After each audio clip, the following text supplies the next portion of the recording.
Well, good morning, boys and girls, and welcome to another On Monday segment. I am Cooper, host of the Welcome to Cooperville podcast. The one thing I wanted to talk about today a little bit is the concept of time.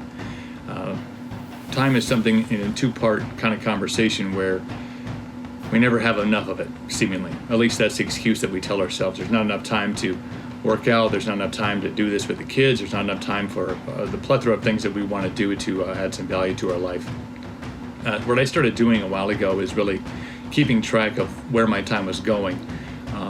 If you find yourself down the rabbit hole of social media and that takes up surprisingly a lot amount of the time of your day, there's areas there where you could cut back and maybe add in some more things of value, whether that's reading a book, whether that's getting out and exercising, spending more time with loved ones, however you want to spend that time, whatever you want to stop making excuses for not having time for, start looking at how you manage your time. Another interesting thing that came up over the weekend a couple of times is age. I'm 39 and feeling probably the best I have in my life I'm able to recall.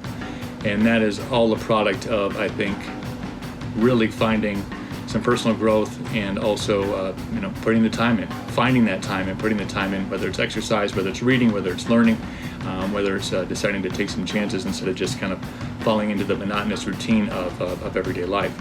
So your Monday challenge for today is really to kind of take a look at how your time lays itself out. Whether it's every hour, every 2 hours, you kind of just jot down on a notebook or you put it in your phone in your notes app.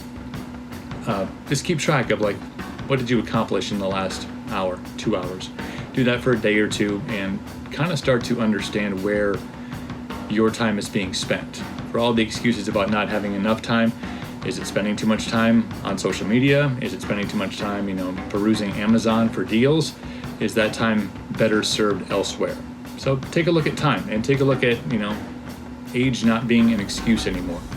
Just because you're a certain age, and that can be for young too. I'm too young to do this, or I'm too old to do that. If you really put it into perspective, you can find examples of young people doing great things, and you can find examples of people who are a little bit older doing great things. It's all about really your mental vantage point of how old you are, and whether you let a number or what other people think that number is, how that should dictate your life. You don't have to let it do that. You can get inside your own head with it and say, you know what, I'm going to go and own 39 and 40 and 41 and so on and so forth. I'm going to go run a marathon at age 50. It happens. People are doing it. So today's On Monday is really just taking a look at time and the concept of how you spend it during the day and your life. Is that number going to define you, or are you going to go define yourself? Happy Monday. Go get after it.